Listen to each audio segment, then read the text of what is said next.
SV news కు స్వాగతం. ముందుగా హెడ్లైన్స్. అంబేద్కర్ చరిత్రను తుడిచిపెట్టే కుట్రలు మల్లికార్జున ఖార్గే. సంక్రాంతి తర్వాత అర్హులైన కుటుంబాలకు రేషన్ కార్డులు మంత్రి ఉత్తమ్ కుమార్ రెడ్డి.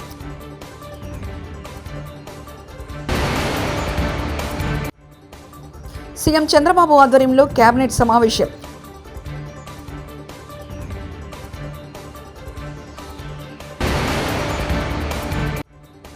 తిరుమలలో తెలంగాణ భక్తులకు ప్రాధాన్యత ఇవ్వాలి మాజీ మంత్రి శ్రీనివాస్ గౌడ్.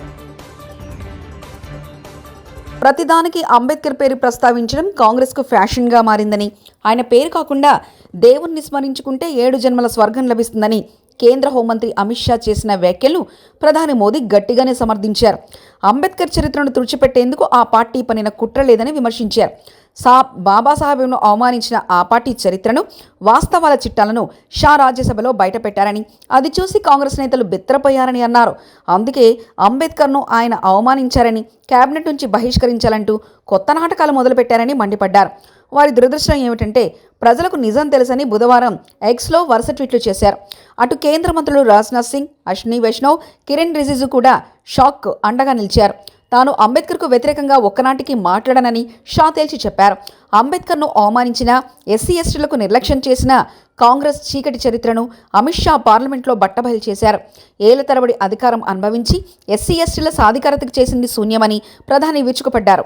అంబేద్కర్ పట్ల కాంగ్రెస్ చేసిన పాపాల జాబితాను ఆయన విడుదల చేశారు. సంక్రాంతి తర్వాత తెలంగాణలో అర్హులైన కుటుంబాలకు కొత్త రేషన్ కార్డులు ఇస్తామని మంత్రి ఉత్తమ్ కుమార్ రెడ్డి ప్రకటించారు. రాబోయే 2 నెలల్లో రేషన్ దుకాణాల్లో దొడ్డు బియ్య స్థానంలో సన్న బియ్యం అందిస్తామని స్పష్టం చేశారు. పీడీఎస్ బియ్యంతో వ్యాపారం, ట్రాన్స్పోర్ట్, రీపాలిషింగ్ చేసిన కఠిన చర్యలు తీసుకుంటామని మంత్రి హెచ్చరించారు. దొడ్డు బియ్యం దాని కన్జంప్షన్ తక్కువై మరి అది బ్లాక్ మార్కెట్లో వచ్చి రీపాలిషింగ్ అయి రకరకాలుగా జరుగుతుంది. ఇటువంటి ఇల్లీగల్ ప్రాక్టీసెస్ తగ్గించడానికి, అదేవిధంగా నిరుపేదలందరికీ, బీపీఎల్ ఫ్యామిలీస్ అందరికి కూడా సరి అయిన మరి రైస్ ఇవ్వడానికి ముఖ్యమంత్రి గారు క్యాబినెట్ తీసుకున్న ఒక విప్లవాత్మక నిర్ణయం ప్రకారం మేము ఇంకో 1-2 నెలల్లో అందరికీ ఇప్పుడైతే ఏదైతే 6 కిలోల బియ్యం ఎవ్రీ ఇండివిజువల్కి ఉచితంగా ఇస్తున్నామో అది ఇప్పుడు కోర్స్ గ్రెయిన్స్ దొడ్డు బియ్యం ఇవ్వడం జరుగుతుంది. అది మొత్తం రాష్ట్రంలో అందరికి కూడా సన్న బియ్యం ఇచ్చే ప్రక్రియ మొదలుపెట్టబోతున్నాము 1-2 మంత్స్లో. అదేవిధంగా రైస్ మిల్లర్లు కానీ ఎవరైనా సరే ట్రాన్స్పోర్టర్స్ కానీ పీడిఎస్ రైస్ ఎవరైనా దాని మీద వ్యాపారం చేయడం కానీ, ట్రాన్స్పోర్ట్ కానీ, మరి దాన్ని రీవర్క్ చేసి రీపాలిషింగ్ చేస్తే వాళ్ళ మీద చాలా కఠినమైన చర్యలు తీసుకుంటున్నాం. గౌరవ ముఖ్యమంత్రి గారు క్యాబినెట్ తీసుకున్న నిర్ణయం మేరకు ఈ సంక్రాంతి తర్వాత రాష్ట్రంలో ఎంతమంది బీపీఎల్ కుటుంబాలు ఉన్నారో, ఎంతమందికి ఎలిజిబిలిటీ ఉందో అందరికీ రేషన్ కార్డు ఇవ్వబోతున్నామని చెప్పి నేను మనవి చేస్తున్నాను. ఈ మధ్య అంటే పోయిన ప్రభుత్వంలో ఒక 4,000 కొత్త తండాలు గ్రామ పంచాయతీలుగా ఏర్పడ్డాయి. అక్కడ ఎక్కడెక్కడైతే వయబిలిటీ ఉంటుందో తప్పనిసరిగా కొత్త రేషన్ షాప్స్ ఇస్తాము.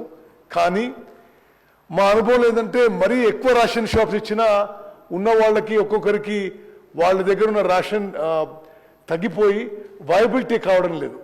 సో అందుకోసమే మరి మేము ఎక్కువ రేషన్ షాపులు ఇవ్వడానికి మాకు ఎటువంటి ప్రాబ్లం లేదు. కానీ రేషన్ షాప్ ఎవరికైతే ఇస్తామో వాళ్ళకి వయబిలిటీ ఉండే విధంగా కూడా చూసుకోవాల్సిన అవసరం ఉంది. కాబట్టి అది పరిశీలన చేస్తున్నామని చెప్పి మనవి చేస్తూ స్పీకర్ గారికి ధన్యవాదాలు. తిరుమల శ్రీవారిని పలువురు రాజకీయ ప్రముఖులు దర్శించుకున్నారు. లక్షద్వీప్ గవర్నర్ ప్రఫుల్ కోడా పటేల్, తెలంగాణ మాజీ మంత్రులు శ్రీనివాస్ యాదవ్, శ్రీనివాస్ గౌడ్, ఎమ్మెల్యే పుట్టా సుధాకర్ యాదవ్ గురువారం వీఐపీ ప్రారంభ విరామ దర్శన సమయంలో వేరువారిగా స్వామివారి సేవలో పాల్గొన్నారు. తిరుమల తిరుపతి దేవస్థాన ఆలయ అధికారులు వారికి స్వాగతం పలికి దర్శన ఏర్పాట్లు చేశారు. తిరుమలలో తెలంగాణకు చెందిన భక్తులు, ప్రజాప్రతినిధులు, వ్యాపారవేత్తలపై తిరుమల తిరుపతి దేవస్థానం చిన్నచూపు చూస్తుందని మాజీ మంత్రి శ్రీనివాస్ గౌడ్ ఆరోపించారు. తిరుమలలో తెలంగాణ నాయకులు ప్రజలను సమానంగా చూసేలా సీఎం చంద్రబాబు చొరవ తీసుకోవాలని కోరారు. ఆంధ్ర ప్రాంతంతో ఉన్న ఒకే ఏకైక సంబంధం తిరుపతి. 2 రాష్ట్రాలు కలిసి ఆంధ్రప్రదేశ్గా ఉన్నప్పుడు ఇది ఎక్కడ ఎలాంటి ఇబ్బందులు లేకుండా ఒకే విధంగా ఉండేది. 2 రాష్ట్రాలు విడిపోయిన తర్వాత డిఫరెన్సెస్ లేకుండా ప్రజలను కలిపిన దానిలో మా ప్రభుత్వంతో పాటు తిరుపతి దేవస్థానం టీటీడీ పాలక మండలి కూడా. ఎందుకంటే ఏర్పడిన తర్వాత ఎలాంటి డిఫరెన్స్ లేకుండా దర్శనాలు అన్నీ జరిగినాయి. కానీ ఈరోజు ఇక్కడ పరిస్థితి చూస్తుంటే తెలంగాణ సామాన్య ప్రజలకు కానీ, తెలంగాణ రాజకీయ నాయకులకు కానీ, తెలంగాణ సంబంధించినటువంటి వ్యాపారవేత్తలకు కానీ ఇక్కడ కొంత డిఫరెన్సెస్ అనేది కనిపిస్తూ ఉంది. ఇది మంచి పరిణామం కాదు. ఎందుకంటే టీటీడీ పాలక మండలి అంటే మాకు గొప్ప గౌరవం. దేవుడు, తిరుపతి దేవుడు అంటే మాకు ప్రపంచానికి దేవుడు. ఈ ప్రాంతంలో ఉన్నంత మాత్రం ఈ ప్రాంతం మాది అని దేవుని విషయంలో అనుకుంటూ వెళ్ళలేదు. అలా చేస్తే దేవుని కూడా కోపం వస్తుంది. తెలంగాణ ప్రజలకు, ఆంధ్ర ప్రజలకు, తెలంగాణ నాయకులకు, ప్రజాప్రతినిధులకు, ఆంధ్ర నాయకులకు, వ్యాపారవేత్తలు ఈక్వల్గా ఉండాలి. ప్రజలకు, రాజకీయ నాయకులకు కానీ, విఐపీలకు కానీ, మామూలులకు కానీ, వ్యాపారవేత్తలకు కానీ, భక్తులకు మాత్రం భేదం కనిపిస్తూ ఉంది. అనుభవజ్ఞుడైనటువంటి ముఖ్యమంత్రి గారు మరి దీన్ని సరిచేయాల్సిన బాధ్యత ఉంది. మేము ఏనాడైనా ఈ 10 సంవత్సరాల కాలంలో ఏనాడైనా మేము ఆంధ్ర వాళ్ళ ప్రజలను కానీ, ఆంధ్ర వ్యాపారస్తులను కానీ, మేము హైదరాబాద్లో కానీ, తెలంగాణలో కానీ ఏనాడైనా భేదాభిప్రాయం చూసినామా? ఆంధ్రప్రదేశ్ ఉన్నప్పుడు కూడా తెలంగాణలో ఎక్కడ నీళ్లు ఉంటే, ఎక్కడ కాలువలు ఉంటే, ఎక్కడ కాలువలు ఉంటే అక్కడ ఆంధ్ర వాళ్ళు వచ్చి వ్యవసాయం చేసేది. ఎప్పుడు కూడా వాళ్ళను భేదాభిప్రాయం చేయలేదు. సరే వాళ్ళు పని చేసుకుంటున్నారులే అనుకొని మేము అనుకున్నాం. కానీ ఇంత డిఫరెన్సెస్ ఉంటామని ఇప్పుడు చూస్తున్నాం 10 ఏళ్ళ తర్వాత. ఇది మంచిది కాదు. ఈరోజు మేము హైదరాబాద్లో కానీ, తెలంగాణలో టీటీడీ వాళ్ళకు కళ్యాణ మంటపాలు కానీ, గుళ్ళకు కానీ ఎన్నో ప్లేస్ ఇచ్చి అంటే మాకు గొప్ప సంకల్పంగా భావిస్తాం. టీటీడీ వాళ్ళ కళ్యాణ మండపం కడుతున్నారంటే గొప్ప అదృష్టంగా భావిస్తాం. టీటీడీ కూడా వచ్చిందంటే ఉంది. కానీ ఇక్కడ అసలు రూమ్స్ అడిగితే పట్టించుకునే వాళ్ళు లేరు. దర్శనం కాడ చాలా ఇబ్బంది పడతాం.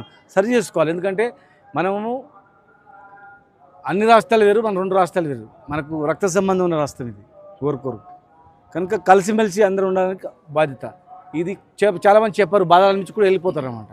ఇది చెప్పకుండా ఎవరు చెప్పకుండా పోతే, సరి చేసుకోకపోతే అక్కడ హైదరాబాద్లో కూడా ఇబ్బంది వస్తుంది. మాకు ఇప్పుడు అనిపిస్తుంది, నాకు అనిపిస్తుంది. నేను ఆ రోజు రాష్ట్ర విభజనలో ఒక ప్రముఖంగా కేసీఆర్ గారు వెంబడి కావచ్చు, అన్ని పార్టీలు వెంబడి అందరూ కూడా ఎవరెవరైతే పార్టిసిపేట్ వాళ్ళ వెంబడి ఉన్న వ్యక్తిగా, మేము ఒక ఉద్యమాన్ని నడిపిన వ్యక్తిగా ఈరోజు మాకు అనిపిస్తుంది, అరే మనం ఒక్కనా డిఫరెన్స్ చూపోతుంది. ఇలా ఏం మనం తెచ్చిన గవర్నమెంట్లో హైయెస్ట్ వాళ్ళు కాంట్రాక్ట్ వాళ్ళే,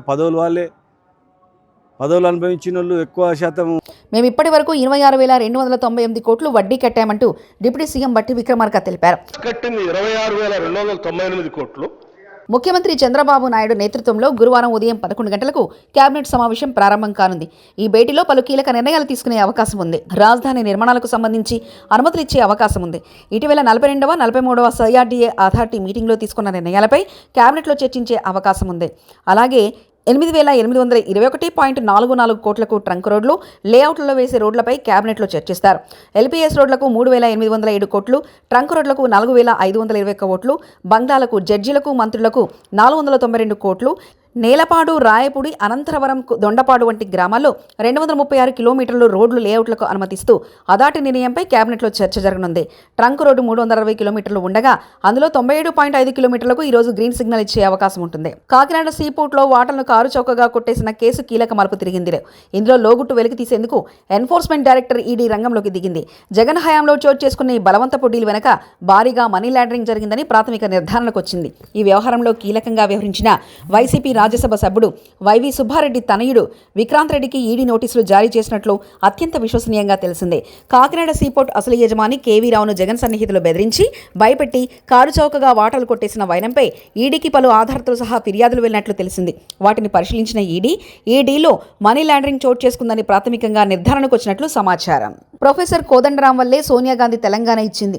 professor Jayashankar, professor Kodandaram, professor Jayashankar అంటూ ఏకవచనంతో సంబోధిస్తూ మాట్లాడారు మంత్రి కోమటిరెడ్డి వెంకటరెడ్డి. ప్రతి గ్రామం తిరిగి తెలంగాణ ఆవశ్యకతను చెప్పిన వారు ఎవరైనా ఉన్నారంటే వారు ప్రొఫెసర్ కోదండరామ్ గారు. ఆ సకల జనుల ఆశలు చూసిన తర్వాతనే కాంగ్రెస్ పార్టీ తెలంగాణ ఇవ్వడం జరిగింది. అంబటి రాంబాబుపై కేసు నమోదు. టీడీపీ జనసేన సోషల్ మీడియాపై ఫిర్యాదు చేసి ఇచ్చిన ఫిర్యాదులో ఎప్పటిలోపు చర్యలు తీసుకుంటారో చెప్పండి అంటూ నిన్న పోలీస్ స్టేషన్ ముందు ధర్నాకు దిగిన అంబటి రాంబాబు పోలీసుల విధకు ఆటంకం కలిగించారని అంబటి రాంబాబుపై ఇవాళ కేసు నమోదు చేసిన గుంటూరు పట్టాభిరాం పోలీసులు.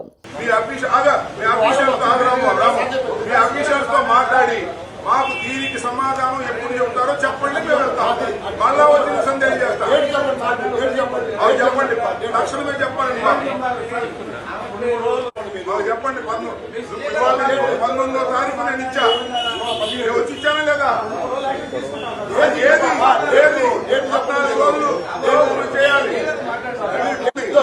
పోలీస్ స్టేషన్ ఏం చేయాలి?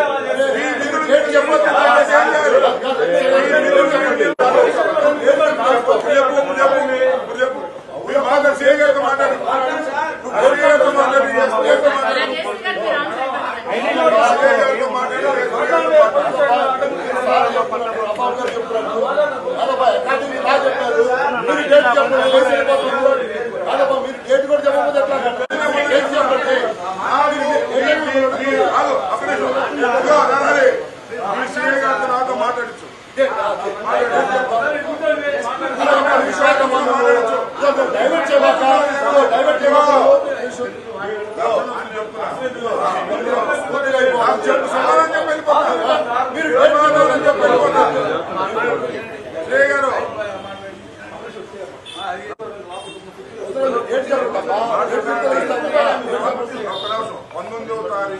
నేను కంప్లైంట్ ఇచ్చాను. చట్ట ప్రకారం 14 రోజులు మీ దగ్గర అడిపెట్టుకోవచ్చు. కొత్తగా వచ్చిన బిఎన్ఎస్ఎస్ ప్రకారం 14 రోజులు దాటిపోయింది. నాకు కనీసం సమాధానం ఇవ్వలేదు నా కంప్లైంట్స్ మీద. ఇది మీకు ఫోన్ చేశారు. ఫోన్ చేసి నేను మీకు ఎన్నిసార్లు ఫోన్ చేశాను? అవుట్ ఆఫ్ స్టేషన్లో ఉన్నా సరే నాకు రాతపూర్వకంగా సార్ మీరు ఒకసారి యాప్ చూసుకోండి. ప్రిలిమినరీ ఎంక్వైరీ కోసం మీరు 14 రోజుల పాటు మీరు పెట్టుకోవచ్చు.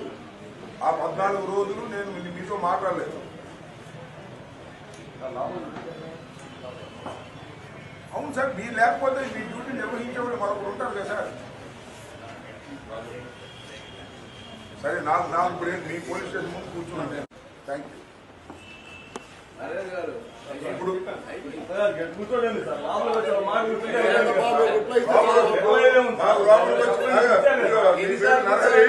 మేము లోపలికి వచ్చి కూర్చుంటే నువ్వు కాఫీ ఇప్పిస్తే నువ్వు ఈ స్టేషన్ ఉండదు.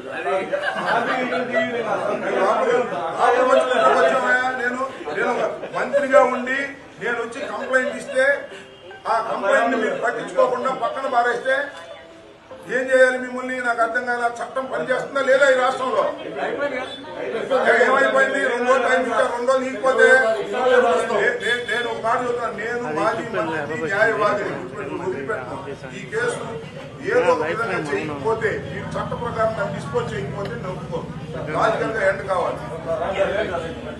21వ తారీఖు మళ్ళా మేము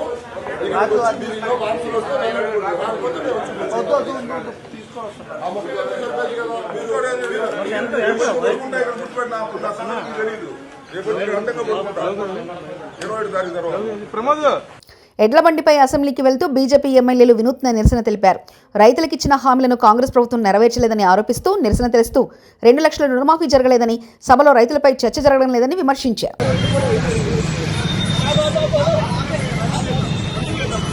ఉమ్మడి అనంతపూర్ జిల్లా స్థానిక ప్రజాప్రతినిధులతో పార్టీ అధ్యక్షుడు వైఎస్ జగన్ సమావేశం నిర్వహించారు.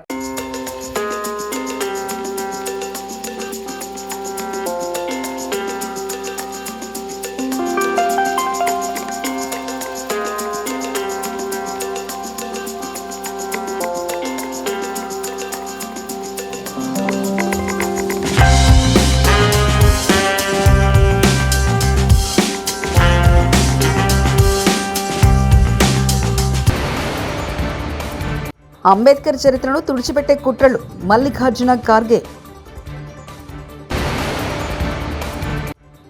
సంక్రాంతి తర్వాత అర్హులైన కుటుంబాలకు రేషన్ కార్డులు మంత్రి ఉత్తమ్ కుమార్ రెడ్డి.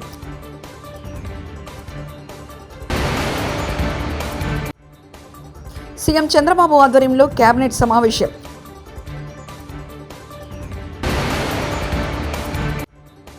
తిరుమలలో తెలంగాణ భక్తులకు ప్రాధాన్యత ఇవ్వాలి. మాజీ మంత్రి శ్రీనివాస్ గౌడ్. ఇవి బులెటిన్ విశేషాలు. చూస్తూనే ఉండండి ఎస్వీ న్యూస్.